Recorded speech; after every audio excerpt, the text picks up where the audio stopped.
Bom, primeiro eu quero agradecer a sua presença. Boa noite, Tiago.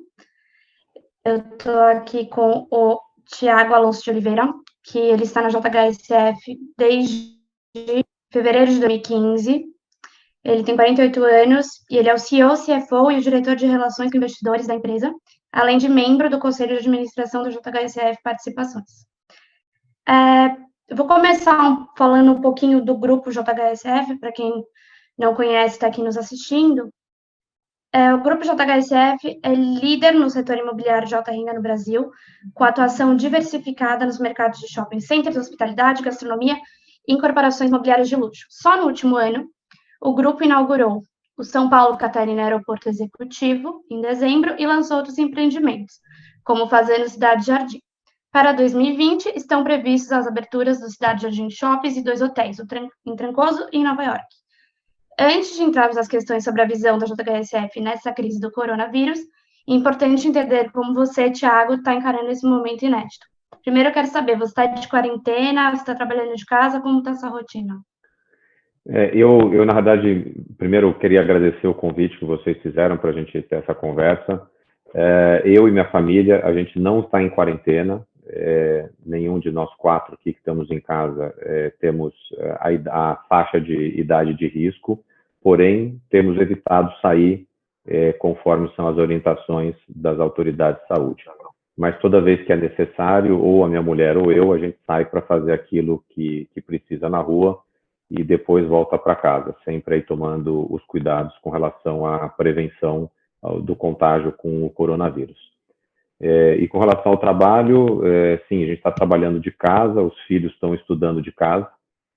Para mim, isso não é um hábito, não é um problema. Eu tenho o hábito de trabalhar sábado e domingo de casa, então o que para mim é um pouco diferente é o fato de estar trabalhando nesse mesmo lugar de segunda a sexta, quando a gente preferia estar na rotina aí do dia a dia no escritório. E o que você considera como um desafio no home office? Você está fazendo esse home office agora? Na verdade, assim, como eu já tenho essa questão do hábito de trabalhar do home office, acho que tem, para mim, eu não estou sentindo o desafio, mas uma preocupação que eu tenho é me manter conectado com as equipes. Hoje em dia, por todos os recursos que existem de WhatsApp, Zoom, Microsoft Teams, quer dizer, essa quantidade enorme que tem de ferramentas tem ajudado bastante a gente se manter aí bem conectado com as várias equipes e está acompanhando muito de perto o que cada um está fazendo e como a gente está tocando aí o dia a dia da empresa.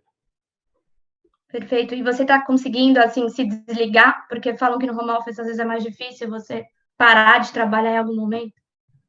Eu não sei o que é parar de trabalhar mesmo nas situações, vamos dizer, mais normais, né? Eu sou um cara bem ligado, meio 24/7, e então, para mim, tirando o momento, que é um momento diferente em si, mas vamos dizer, o meu comportamento profissional, até mesmo pessoal, mudou praticamente pouco, para não dizer que não mudou nada. Então, eu sigo as mesmas rotinas que eu tenho aí no dia a dia, com relação a mim mesmo, com relação às coisas pessoais e também com relação às questões profissionais. Então, não tem sido um problema isso não, está até bem tranquilo nesse aspecto, o que é bom porque a gente pode ficar com a cabeça aí mais concentrada naquilo que precisa fazer nesse momento. Agora vamos entrar no assunto do momento, que ninguém para, o coronavírus. Qual é a leitura que a empresa faz sobre os efeitos globais e locais da crise causada pelo vírus? Eu acho que ainda é muito cedo para a gente fazer uma leitura completa, né? Mas uma leitura talvez preliminar que dá para fazer é que esse é um evento para o qual nem o mundo, nem o país, nem o estado, nem a cidade, ele estava preparado para que acontecesse. E aí eu acho que o ineditismo do que a gente está vendo em termos de até o tipo das ações que estão sendo tomadas, em alguns momentos, alguns dos encontros entre vários atores aí desse processo. Então, eu acho que o fato da gente não estar preparado é o que acho que é a tônica aí. E como essa crise deve impactar o setor imobiliário de alta renda no Brasil? Eu acho que ainda também igualmente cedo para a gente ter uma visão de como é que isso impacta qualquer setor. Eu acho que todos os setores sofrerão o seu impacto, mas ainda tem tantas variáveis que não estão certas nessa equação que é prematuro tirar qualquer tipo de conclusão. Eu acho que com o tempo, aliás, quanto mais tempo a gente tiver com essa situação de anormalidade, eu acho que vai ser mais impactante para todos os negócios e não seria também muito diferente para o nosso negócio. Por outro lado, esses últimos dias a gente percebeu, por exemplo, no empreendimento que a JHSF desenvolveu, que é a Fazenda Boa Vista, tem um fluxo de proprietários ocupando a Fazenda Boa Vista nesse momento, que eu diria até que ele é mais alto do que a média, ou até mais alto do que a gente vê em momentos de pico. Então, alguma transformação vai ter, certamente. Nem todos os negócios ela vai sofrer negativamente. Eu acho que tem alguns negócios, ou vários negócios, inclusive, eles podem ser alterados para melhor. Eu acho que a capacidade empresarial nossa aí vai ser de desenvolver essa adaptabilidade e conseguir, depois de superar essas questões de saúde aí mais em dúvida nesse momento, dar a volta por cima, né? Então, você vê também que é um momento que vai ter muita reinvenção dos negócios e na forma que as pessoas, enfim, agem. Na realidade, eu acho que a gente já está vivendo isso no dia a dia, né? Quer dizer, todos os empresários, todos os executivos estão buscando formas alternativas de como seguir com os seus negócios de modo a se adaptar a esse cenário mais restritivo que existe. Nem todos os negócios vão poder passar por isso, e acho que aqui tem um ponto de preocupação grande, né, de como que economicamente esses negócios saem depois desse processo, mas alguns outros estão conseguindo passar bem. A gente tem uma atividade na empresa que é de e-commerce, e apesar de tudo que está acontecendo na economia, o número de pedidos tem crescido e de maneira, vamos dizer, vertiginosa. Então, acho que é um exemplo de um tipo de atividade que está crescendo dentro desse ambiente. Agora, quando a gente olha os dados que estão circulando aí no mercado, principalmente das empresas de cartão de crédito, eles são dados preocupantes com relação à queda de consumo. Eu acho que é daqui que vem o sinal vermelho, que tem bastante empresário aí pedindo para rever a forma como essas medidas foram implementadas, para que haja também um equilíbrio aí com a questão econômica. Perfeito. E a JHSF, ela está envolvida em alguma ação de solidariedade já? Vocês já pensaram em alguma coisa? Sim, nós estamos envolvidos em diversas ações. Eu vou citar algumas ações que a gente já implementou, e acho que não são só essas aquelas que a gente está pensando em fazer, ainda tem uma série de ações que a gente está junto com outras empresas, junto com outras organizações, olhando para apoiar. Então, nós procuramos sempre estar próximo das áreas ou das regiões onde a gente desenvolve negócios, e então o município de Porto Feliz, que fica aqui no interior de São Paulo, é onde a gente tem esse empreendimento da Fazenda Boa Vista. Lá nós fizemos uma doação de 1.000 cestas básicas para o município, e além disso nós doamos uma série de monitores para a UTI da Santa Casa, lá de Porto Feliz. Aqui em São Paulo, nós fizemos 3 ações, uma delas junto com os parceiros de Paraisópolis, onde a gente está participando do grupo que doa os 700 leitos hospitalares para a favela de Paraisópolis.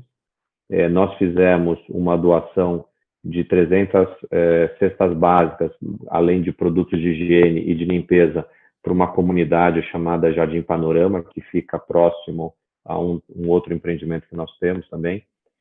E, além disso, a gente está participando de um programa de doação de 60.000 cestas básicas para áreas carentes. E, além disso, a gente participou junto de um projeto que o BTG está liderando, de doações para o Hospital das Clínicas. Então, ao longo das próximas horas e dos próximos dias, a gente está olhando para outras cidades onde a empresa tem operação e, na medida das necessidades e das possibilidades, a gente vai estender a mão para as pessoas e para as instituições que, nesse momento, precisam de ajuda. Claro, perfeito.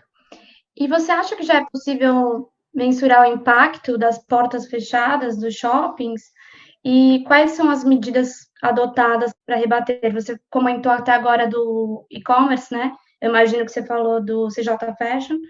E se você puder falar um pouco sobre isso, também bem interessante para o nosso público. Eu acho que, assim, os impactos, a gente vai ver, mais uma vez, impactos diferentes dados os setores da economia. Eu consigo falar, talvez, dos 4 setores onde a gente opera, né? Então, na parte de shopping centers, existe uma determinação, na verdade, existem decretos nos estados, em todos os estados onde a gente opera. Então, os shoppings estão temporariamente com as atividades suspensas nesse momento. Então, um dos impactos diretos que dá para a gente perceber disso é que as lojas fecham, as pessoas que trabalham ou que têm sua renda associada com o comércio serão impactados. A gente está vendo uma série de ações governamentais, mas também o setor privado está estendendo a mão nesse momento. Então, nós tomamos uma decisão de não realizar a cobrança do aluguel por um período, até que esses varejistas possam se reequilibrar economicamente, e depois, lá na frente, a gente resolve essa questão com eles. Então, se a gente imaginar um shopping que, além dos lojistas, além dos vendedores, tem também os prestadores de serviço, então o pessoal que faz a limpeza, a segurança, tem um impacto bastante grande aqui em termos de empregos cuja atividade está suspensa nesse momento. A parte de restaurantes, que é uma outra parte também que a gente é bastante ativo aí, para quem não conhece, então, detalhe, a JHSF, a gente tem, junto com o João Rogério Fasano, as operações dos restaurantes e dos hotéis com a marca Fasano. Ali também a gente está com as atividades suspensas. Então, a mesma reflexão que a gente fez há pouco para as pessoas do ambiente do shopping, a gente pode trazer para o ambiente dos restaurantes, e com o passar do tempo também, como a gente está tendo uma questão de um fechamento do fluxo turístico, isso também vai acabar impactando os hotéis. Por fim, na parte de obras, a gente, na medida da segurança das pessoas, seguiu com as atividades em obras. Então, ali a gente está com ações de saúde redobradas, seguindo aí todo o protocolo da Organização Mundial da Saúde, também do Ministério da Saúde. E, do outro lado, no aeroporto executivo, que é a linha de negócio mais recente da empresa, a gente está vendo até um crescimento expressivo da ocupação das áreas de hangaragem. A aviação executiva, ela está passando por um crescimento bastante forte nesses últimos dias. Essa semana saiu uma matéria, acho que foi na Folha de São Paulo, se eu não estou enganado, falando do crescimento de até 70% da atividade da aviação executiva. Então, cada um dos nossos negócios ele está atravessando um momento diferente nesse momento aqui da economia brasileira. Como a empresa acha que o governo deve atuar para diminuir ao máximo o número de vítimas fatais no Brasil? Você pode falar um pouco sobre isso? Tem uma série de ações que estão sendo tomadas, né? Acho que o governo tem feito um trabalho árduo de organizar a infraestrutura da saúde. Então, eu acho que seguir com esse caminho. O ideal seria que todos os hospitais em todas as cidades do Brasil eles estivessem capacitados aí para absorver uma demanda de pacientes que é provável que recorram ao sistema de saúde, até que a gente tenha uma solução ou de um remédio eficaz com relação ao Covid, ou até mesmo com relação a uma vacina. Aparentemente, a gente está mais perto do remédio do que da vacina, mas a infraestrutura dos hospitais é algo que chama atenção do ponto de vista de preocupação governamental e é também parte daquilo que a gente está apoiando em termos de recursos materiais. Eu há pouco falei do que nós fizemos com a Santa Casa de Porto Feliz, que foi uma doação de equipamentos para a área de UTI, que, em se confirmando esse cenário de maior demanda por leitos em UTI, era algo que a gente podia fazer para tornar, talvez, os tratamentos mais eficazes. Quanto tempo você acredita ser necessário para recuperar o fôlego da economia de um modo geral? Eu sei que é difícil prever, mas você imagina, na sua opinião? É difícil a gente colocar um prazo. Eu acho que essa retomada que você está me perguntando, ela depende de alguns aspectos que eu acabei de citar, como a questão de um remédio que seja eficaz e, ao mesmo tempo, de uma vacina, bem como da gente ter aí estabelecida a infraestrutura hospitalar para que as pessoas que precisem de tratamento para enfrentar uma contaminação por Covid, elas se sintam seguras, né? Então, é um esforço que eu acho que ele está ininterrupto por parte dos governos, tanto federal, quanto estadual, quanto municipal. A gente participa de maneira bastante ativa de vários grupos da comunidade empresarial, e o esforço dos empresários também tem sido bastante intenso na busca aí de formas para prover essa infraestrutura para que o menor número de pessoas sofra consequências mais severas com relação à doença. Agora eu vou entrar aqui um pouco sobre os empreendimentos do grupo. E tem uma grande expectativa em relação à inauguração do Fazano de Nova York, tanto o restaurante como o hotel. E a previsão era de inaugurar nesse semestre. Você ainda acha possível isso acontecer? Assim, a gente está avaliando todas as datas, todos os prazos, todos os impactos que esse processo de paralisação da economia vai trazer. Eu vou talvez ser um pouco aqui repetitivo, mas quanto mais longo for esse período de paralisação, mais difícil fica com que os prazos anteriores sejam reafirmados, né? Acho que o que a gente consegue antecipar, primeiro, é o nosso desejo de fazer dentro daqueles prazos, porém, dentro de uma limitação que foi recém-imposta, né, do nível de atividade, mas a gente tem ainda bastante crença que dentro do ano de 2020 é possível. Se vai atrasar um mês ou 2 meses, eu acho que nenhum desses cenários ele impacta as taxas de retorno dos projetos. Então, acho que a preocupação ela está muito clara dentro da nossa cabeça, que é preocupação número 1 com as pessoas, com a segurança das pessoas, para depois ter uma preocupação com outros temas. Perfeito. Acho que ninguém é melhor que você também para contar um pouco para a gente desse empreendimento, desse conceito de multipropriedade, se você puder falar um pouco sobre isso. De qual empreendimento você está se referindo? Do Fazano de Nova York. Do Fazano Quinta Avenida. Isso. Então, o Fazano Fifth Avenue, ele é um empreendimento que ele congrega 3 modalidades. Então, ele tem as residências privadas, que são para uso exclusivo de uma única família.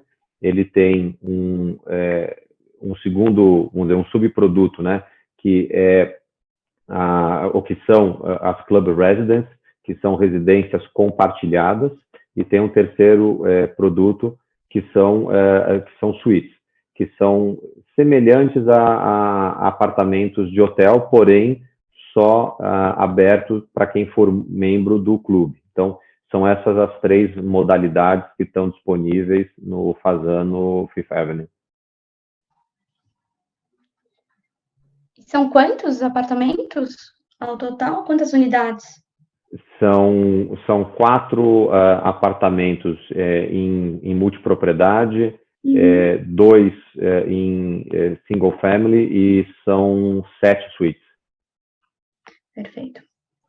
E você até entrou nesse assunto do aeroporto executivo, que é um setor que está indo bem. Eu queria saber como foram os primeiros meses de funcionamento do aeroporto Catarina e quanto esse setor deve crescer no Brasil. Foi até uma coisa que você introduziu, mas se a gente puder ir mais a fundo. Os primeiros meses foram até acima das nossas expectativas. Nós tínhamos expectativa de terminar o ano com uma capacidade que foi inaugurada, tomada, e a gente está bem à frente da curva nesse momento. Então, a curva projetada, talvez ela seja encurtada aí ao longo do ano. Nesse momento, falar de taxa de crescimento, a gente vai voltar em todas aquelas incertezas que falou há pouco. O que deu para observar nesse curtíssimo prazo aí das últimas semanas foi que a atividade ou o uso de aviação privada, ele se mostrou como uma alternativa para o momento em que a aviação comercial deixou de trabalhar de maneira eficiente. E isso que acabou gerando aquele crescimento de voos que, em alguns casos, chegou aos 70%. Então, essa é a fotografia de hoje, né? E esse crescimento que você falou agora chegou a 70%, ele foi em uma semana? Qual é o intervalo? Ele é a partir do momento que começam a ter esses processos de fechamento dos aeroportos, dos grandes centros urbanos, muitas pessoas que precisavam voltar para casa e que não tinham transportes, eles acabaram recorrendo para o uso da aviação executiva, que na realidade grande parte do uso da aviação executiva dentro do Brasil, ele é para ligar cidades que não são cobertas pela aviação comercial ou mesmo pela aviação regional. Então, são pessoas que têm propriedades rurais em estados, ou em cidades, melhor dizendo, que não são atendidas por linhas regulares. Essas pessoas usam de maneira, vamos dizer, recorrente o avião, por ser ele o meio de transporte que funciona para conectar de maneira rápida, dadas as distâncias aí continentais que o Brasil tem. Perfeito. E sobre o Cidade Jardim Shops, que fica ali também nos jardins do lado do Fasano, ele é um conceito novo, né? É uma espécie de loja de departamentos. Você pode falar um pouco sobre esse produto também, por favor? Esse produto é um produto que a gente está trazendo ele para São Paulo como um conceito diferente de um shopping. Ele é um shopping com uma área proporcionalmente menor àquilo que as pessoas estão acostumadas a pensar em termos de espaço. Então, para fazer um paralelo, o shopping Cidade Jardim tem 40 mil metros de área locável. A gente fez um shopping com mais ou menos entre 6 e 7 mil metros de área bruta locável. Então, para te dar um pouco de dimensão, a gente está falando de talvez uns 15% aqui da área do shopping Cidade Jardim. Porém, com uma integração bastante grande com os estoques físicos que ficam no shopping Cidade Jardim, mas com uma interação digital grande que é apoiada pela infraestrutura do CJ Fashion, que é o aplicativo de e-commerce do Shopping Cidade Jardim. Então, esse conceito, ele visa maximizar a utilização dos estoques por parte dos lojistas, levando uma operação bastante eficiente para uma região bastante densa dentro da cidade de São Paulo e com um poder aquisitivo também alto. Então, isso tudo fez com que a formatação do projeto ele fosse na direção daquilo que a gente está entregando. Então, do ponto de vista de civil, A obra do shopping não foi interrompida nesses últimos dias, então a gente segue com as atividades lá. E a gente continua com a crença de que ainda dentro do ano de 2020 a gente faz a inauguração do shopping, salvo se houver um prolongamento muito grande desse processo de paralisação que afete de maneira importante aquilo que está acontecendo lá. Então, a gente está muito perto de terminar a parte de construção, o que me dá tranquilidade de que dá tempo ainda dentro do ano. Então, a gente pode esperar as grifes que já existem no Cidade Jardim, também no Cidade Jardim Shops. Sim, não só as que já estão, como algumas grifes inéditas que a gente também já fechou negociação, mas a gente tem aqui uma questão de fazer um lançamento aí, então está guardando alguns nomes ainda em confidencialidade para melhorar aí o serviço prestado para os nossos clientes. A gente aguarda, então, a gente espera. E um pouco falando agora do futuro, você acha que vai ter uma mudança de comportamento do consumidor, do público de alta renda no pós-corona? Acho que as pessoas vão operar de alguma forma? Eu acho que, mais uma vez, cedo para a gente falar. Eu acho que todos nós vamos ter algum tipo de mudança de comportamento. Agora, como essa mudança de comportamento vai impactar o setor A, B, C ou D, eu acho que é prematuro. A gente vai precisar esperar um pouco mais aí para poder ter conclusões. Eu acho que um impacto que a gente já percebeu é a adoção de maneira mais universal de alguns desses instrumentos digitais. Então, isso aqui já dá para a gente perceber. Agora, precisa entender um pouco mais aí lá para frente. Eu acho que a gente cobriu. Eu agradeço muito essa participação, Thiago. Foi um prazer conversar com você. Acho que os nossos leitores gostaram bastante também. E muito obrigada. Boa noite. Boa noite. Eu queria agradecer o convite. Obrigado mais uma vez. Muito obrigada. Tchau, tchau.